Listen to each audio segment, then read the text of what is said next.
Buenas tardes, Amelia y maestra. Nosotros somos el equipo 7. Vamos a presentar el tema de estados de agregación de la materia. El equipo está conformado por Agustín Flores Juárez, Hernández Palacios Juan, Díaz del Castillo Carreras Albur, Carlos Cortés Marco Antonio, Saúl Barbosa Morgada.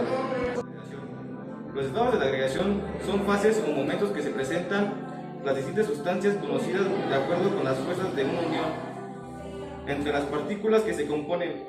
Tradicionalmente se conoce líquido, sólido, gaseoso y plasmático. investigadores: Thomas Andrews, 1813 a 1885. Andrews investigó las propiedades del dióxido de carbono en condiciones críticas. Utilizó aparatos conocidos como la celda de Andrews para comprimir el CO2. Resultado: Andrews descubrió que al aumentar la presión y disminuir la temperatura del CO2, podría existir un estado intermedio entre el gas y el líquido, conocido como punto de equilibrio. En este descubrimiento fue fundamental para poder comprender diferentes estados de agregación de la materia. James Prescott Joule, 1818 a 1889, y Benjamin Thompson, 1753 a 1814. Joule y Thomson redactaron experimentos sobre el enfriamiento adiabólico de un gas, utilizando un tubo largo y estrecho lleno de gas. Dejaron expandirse rápidamente al abrir una válvula en uno de los extremos. Resultado: observaron que la expansión rápida del gas causaba un enfriamiento significativo del gas. En este fenómeno, conocido como enfriamiento Joule-Thomson, se utilizó en la refrigeración y la producción de líquidos congénitos. Joseph Louis Guy Mussy, 1778 y 1850. Guy Mussy, que estudió la relación entre la presión y la temperatura de un gas. En su experimento mantuvo el volumen constante y varió la temperatura de un gas, cerrando en un matraz. El resultado: Guy Thomson descubrió que a volumen constante la presión de un gas es directamente proporcional a su temperatura absoluta. En esta relación se conoce como la ley de Guy-Lucy.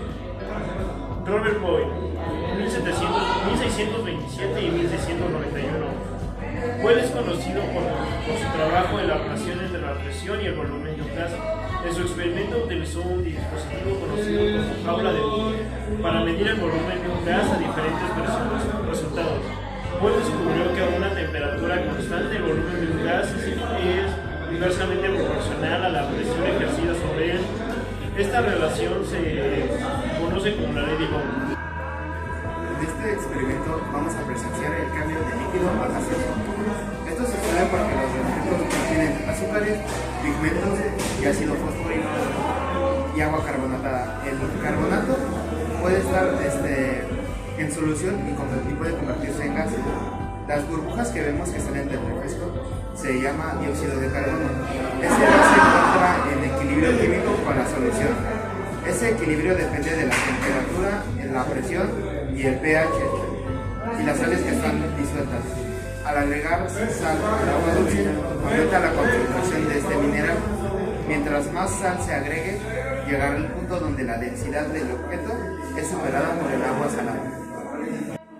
Los materiales a utilizar son refresco, sal de mesa, un vaso transparente y una cuchara.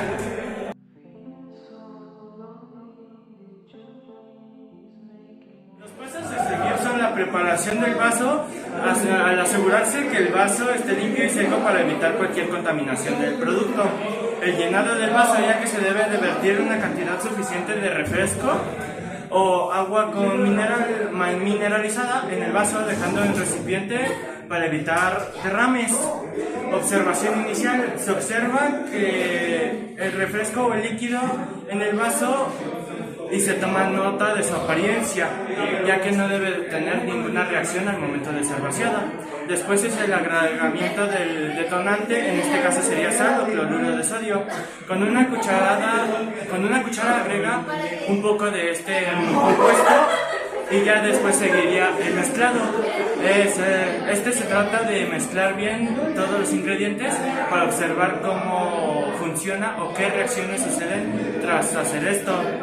Después seguiría la observación de los cambios.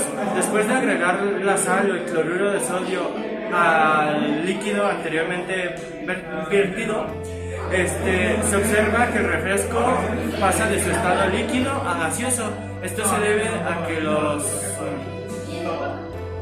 compuestos del refresco se rompen por la excesiva cantidad de sodio que contiene la sal.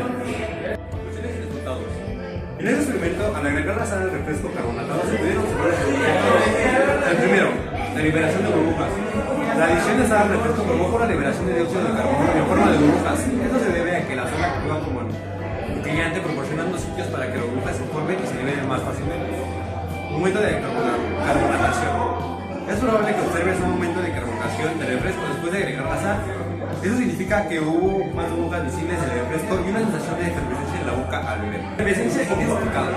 La efervescencia, es decir, la liberación de gas, puede volverse más intensa después de agregar la sal. Eso se debe a que la sal ayuda a acelerar el proceso de desprendimiento de dióxido de gas.